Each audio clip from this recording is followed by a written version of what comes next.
Camina por el centro de Londres, por ciertos barrios de París y Madrid, o por las calles de Malmö, en Suecia. Si cierras los ojos y los vuelves a abrir, podrías pensar que el continente ha cambiado por completo en un abrir y cerrar de ojos. Lo mismo pasaría si un habitante de esas ciudades se fuera a dormir en el año 1996 y despertara en 2026, no daría crédito y pensaría que ha despertado en otra ciudad completamente diferente. Seguramente has escuchado rumores en Internet. Teorías que hablan de planes secretos, de élites oscuras y de un reemplazo planificado de la población europea.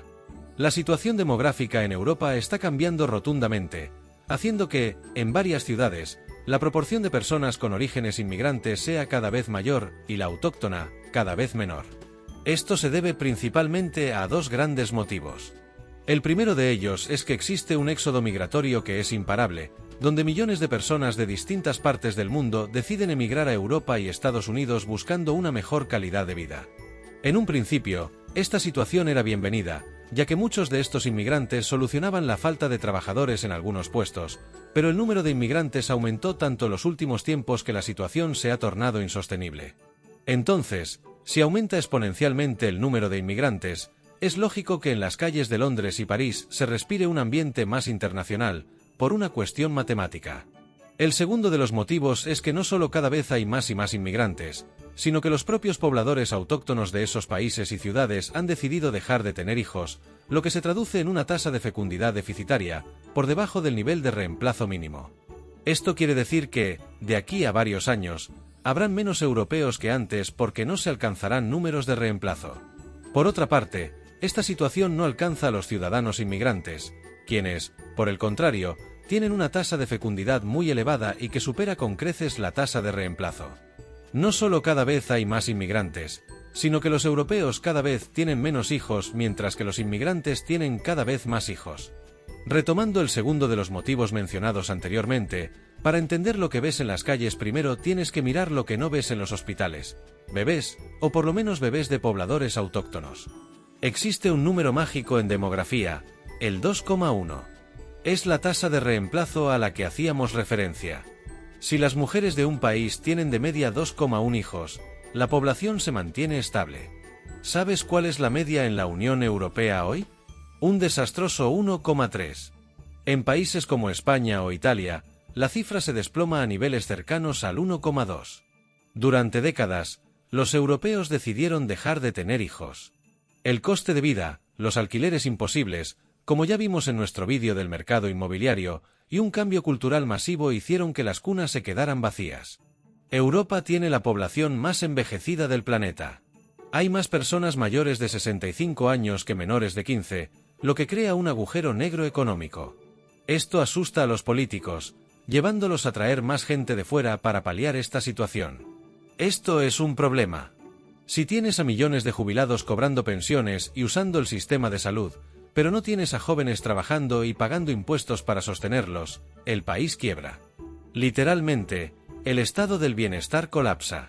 Frente a la bancarrota nacional, los gobiernos de Europa, desde Alemania hasta España, tomaron la única decisión matemática posible: importar la juventud que sus propios ciudadanos no estaban produciendo. Ningún país ilustra esto mejor que Suecia. Hace 20 años, Suecia era el país más homogéneo y pacífico del mundo. Decidieron abrir sus puertas de par en par, con la mejor de las intenciones, acogiendo a cientos de miles de refugiados e inmigrantes, principalmente de Siria, Irak y Somalia.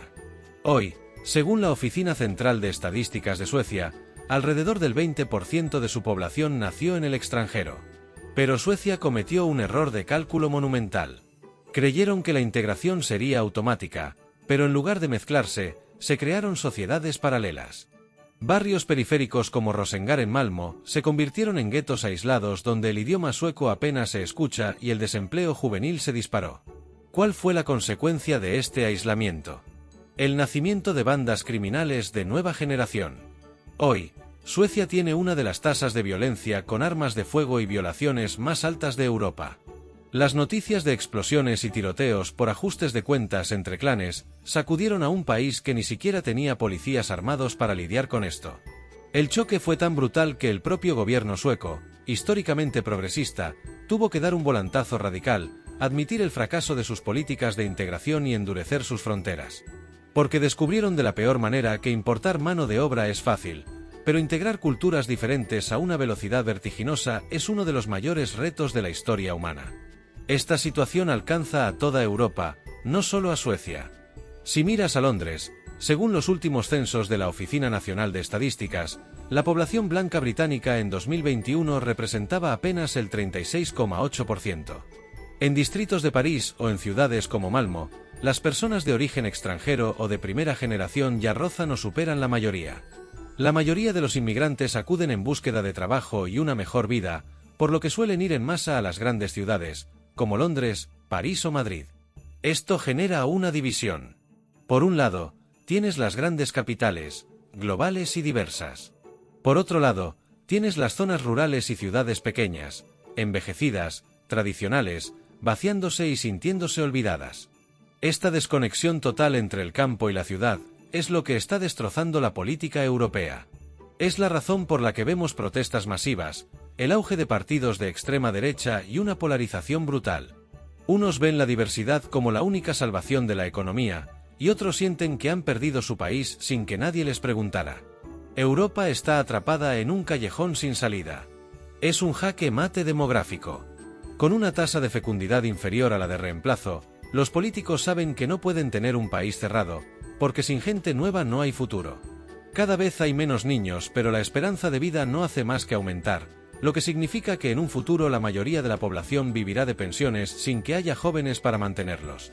La mano de obra que te sirve el café, que asfalta las calles, que cuida a tus abuelos en las residencias y que mantiene el PIB a flote, hoy, habla con acento extranjero. El mapa demográfico de Europa ya ha cambiado para siempre, y ninguna ley va a revertir el tiempo ni a llenar mágicamente las escuelas de niños autóctonos de la noche a la mañana. Lo que estamos presenciando no es un plan malvado diseñado en un búnker. Es la consecuencia directa de cómo elegimos vivir en las últimas 4 décadas.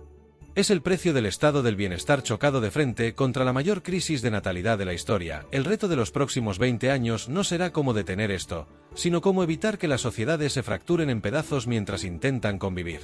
Como mensaje final, nos gustaría dejar en claro que el problema no es la inmigración, es la adaptación. La inmigración puede ser una solución para todos. En Europa falta gente y sin gente no hay futuro, por lo que, mientras no se revierta la tasa deficitaria de fecundidad, necesitan el apoyo de los inmigrantes. Los inmigrantes, por su parte, buscan escapar de la realidad en la que nacieron de forma fortuita para poder tener una vida mejor, por lo que les sirve emigrar. Lo que falta, para que todos puedan ganar, es que los inmigrantes se adapten a la cultura europea y puedan todos, europeos e inmigrantes, convivir armónicamente. Algo que, en muchos casos, no está sucediendo. Esto ha sido todo por hoy.